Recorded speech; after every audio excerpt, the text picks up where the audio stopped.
इस पे अभी एक आपका बड़ा वीडियो जो है एक इसी कंट्रोवर्सी पे वायरल हुआ जिसमें पैगंबर मोहम्मद साहब को आपने महापुरुष कहा। मैंने कहा था जी कि इतिहास में वो अकेले ऐसे महापुरुष हैं ओके जिन्होंने तीनों क्षेत्रों में काम किया है, ओके जो धर्म संस्थापक भी हैं, समाज सुधारक भी हैं और राजनीतिक भी हैं। अब एक सवाल इसमें और छोटा सा था कि जैसे और महाकाव्यों में कमियां हैं जो लोगों को यही लगता है कि भाई आप उनकी कमियां कभी नहीं बताते। इस्लाम में भी तो बहुत सारी कमियां हैं और कुरान में भी बहुत सारी चीजें होंगी। आपने कुरान पढ़ी है जैसे आपने कहा, तो कुछ चीजें कुछ तो उसमें भी होंगी ऐसी जो है हदीसें और वो जिन पे बात होती है कि ये थोड़ा सा इसका इंटरप्रिटेशन गलत हुआ है या वो गलत ही है। इस पे आप क्या करें? कुरान में ऐसी बहुत सी बातें हैं जिनसे मैं सहमत नहीं हूं, जी, जिन्हें मैं ठीक नहीं मानता।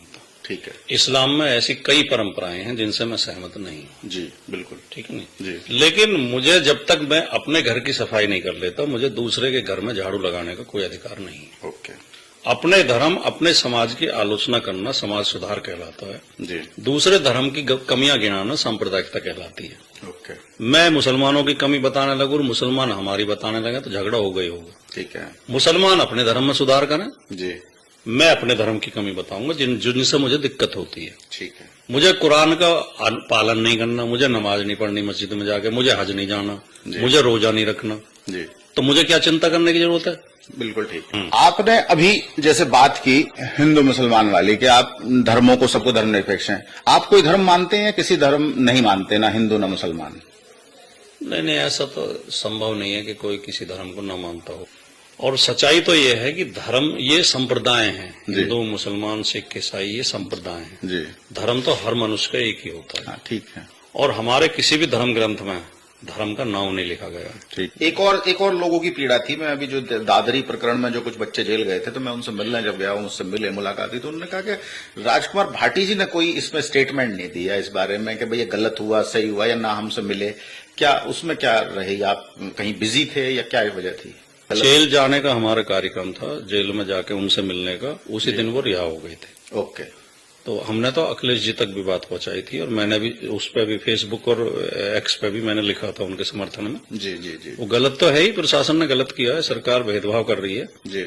और उसमें मैंने लिखा था दोनों जगह। अच्छा। मीडिया में तो बयान तब दिया जाता जब मीडिया वाले पूछते हैं। आपका एक बड़ा वीडियो वायरल हुआ था, उसमें आपने कुछ वो शंभुक वध का जिक्र किया कि अगर मैं राम होता तो मैं ये ना करता।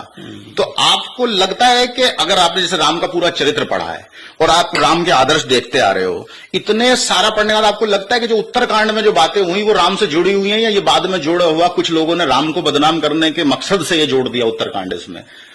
और रामायण और रामचरितमानस और महाभारत ये महाकाव्य हैं। ठीक है। ये साहित्य की श्रेणी में आते हैं जी। और जिस भी यूनिवर्सिटी में जिस कॉलेज में ये पढ़ाए जाते हैं सब साहित्य के विभाग में पढ़ाए जाते हैं। ठीक है। तो इनकी आलोचना करना कोई अपराध नहीं है। बिल्कुल ठीक है।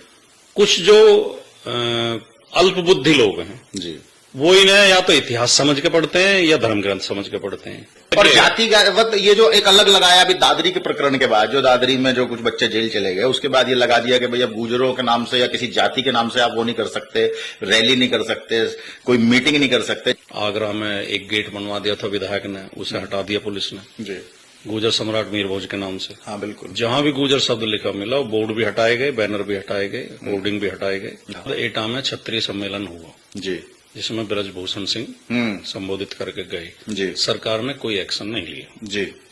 दूसरे बीजेपी ने तालकटोरा स्टेडियम में गुजर संसद लगाई जी। वो बीजेपी की संसद थी। आप गुजर संसद माने जाएं, लेकिन उसमें सब नेता बीजेपी के थे जी।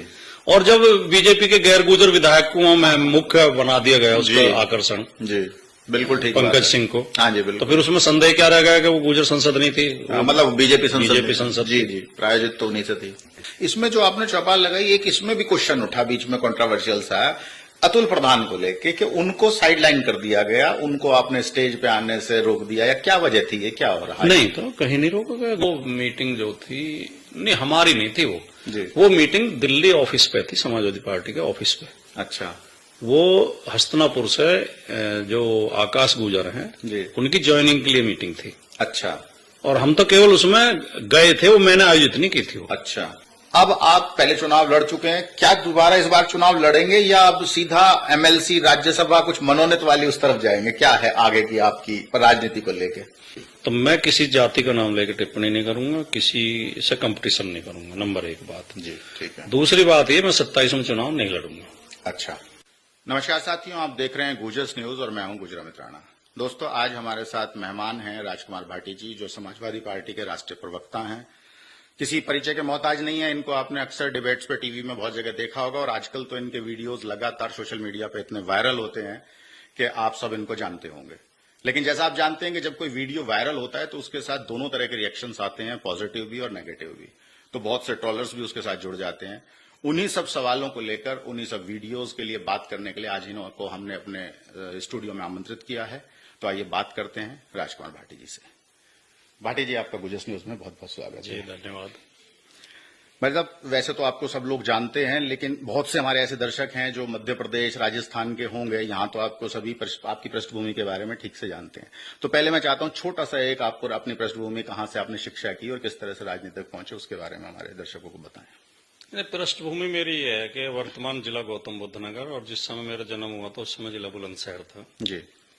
दादरी के पास लोहारली गांव में मेरा जन्म हुआ, बहुत छोटे से किसान परिवार में। मेरे पिताजी बहुत छोटे किसान थे जी, और बड़ी गरीबी में और बड़े अभावों में बचपन बीता है। और मैंने पढ़ाई दादरी, शुरू की प्राथमिक शिक्षा तो मेरी गांव के स्कूल से हुई, प्राइमरी कक्षा 8 तक। जी। फिर उसके बाद दादरी में मीरभोज इंटर कॉलेज से मैंने इंटर किया और बीए और एमए मैंने गाजियाबाद में एसटी कॉलेज से किए, श्री शंभू दयाल डिग्री कॉलेज। जी। और फिर मैंने एमएमएस कॉलेज से एलएलबी की।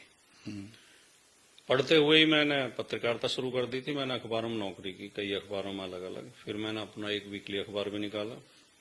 उसके बाद मेरा थोड़ा राजनीति और किसान की समस्याओं की तरफ ध्यान गया, तो मैंने देहात मोर्चा नाम का संगठन बनाया 1995 में। जी। और 2009 में मैं समाजवादी पार्टी में शामिल हो गया। यही मेरी राजनीतिक पृष्ठभूमि है। जी। जो अभी आपने बताया जैसे देहात मोर्चा, अभी क्या है कि आपने एक आजकल पीडीए की चौपाल की शुरुआत की है, जो पहले गुजर चौपाल के नाम से आप चला रहे थे, लेकिन फिर योगी जी को शायद डर लगा या क्या कहानी रही और उन्होंने उसके सब चीजों पर रोक लगा दी। तो कुछ लोगों का इस पे एक सवाल आया कि आप शुरुआत करते हैं फिर बीच में छोड़ देते हैं, जैसे देहात मोर्चा, इससे पहले शायद कोई पटेल मिशन भी है, कुछ इस तरह का आपने कार्यक्रम शुरू किया। तो इसके बारे में आप क्या कहना चाहेंगे? नहीं, पटेल मिशन तो मेरा नहीं था। मैंने देहात मोर्चा जरूर शुरू किया था। जी। और देहात मोर्चा शुरू होने के पीछे परिस्थिति ये थी कि मेरा राजनीति माने का कोई विचार नहीं था। मेरी कोई राजनीतिक पृष्ठभूमि नहीं है, मेरा कोई गॉडफादर नहीं है राजनीति में। जी। और मेरे परिवार की कोई राजनीतिक पृष्ठभूमि नहीं थी। मैं जिस समय पत्रकारिता कर रहा था, दैनिक हिंद का मैं समाचार संपादक होता था उन दिनों। ओके। 94-95 में। जी। तो मेरे पास अजायपुर रेलवे स्टेशन के आसपास के 8-10 गांवों के लोग आए थे इकट्ठे होकर। महेंद्र सिंह भाटी का उस समय तक मर्डर हो चुका था। अच्छा। वो यहाँ के एक लोकप्रिय नेता थे, मजबूत नेता थे। जी। तो उन लोगों ने मुझे कहा कि जी भाटी जी होते थे तब तो हमारी सुनवाई हो जाती थी, अब हमारी कोई बात ही नहीं सुन रहा। और हमारे यहाँ एक शराब की दुकान है, उस पर नकली शराब बेची जाती है और बहुत लोग शराब पी के मर चुके हैं और सस्ती बेचते हैं, वहां से स्मगलिंग होती है। और एक इंटर कॉलेज है वहीं रिठौड़ी का। हाँ जी, हाँ जी। तो वहाँ बेटियों ने जाना बंद कर दिया, वहाँ शराबी छेड़छाड़ करते हैं। जी। तो मैंने उनसे कहा कि नेताओं के चक्कर काटने से आपकी समस्या हल नहीं होगी, आप एक संगठन बनाओ और वहाँ धरना देकर बैठ जाओ। जी। तो उन्होंने कहा, उनमें फिरे प्रधान ग्राम समाधिपुर बहुत अच्छे समाज के अच्छे व्यक्ति थे और समझदार भी थे। तो उन्होंने कहा कि पुलिस हम पे लठ बजा देगी।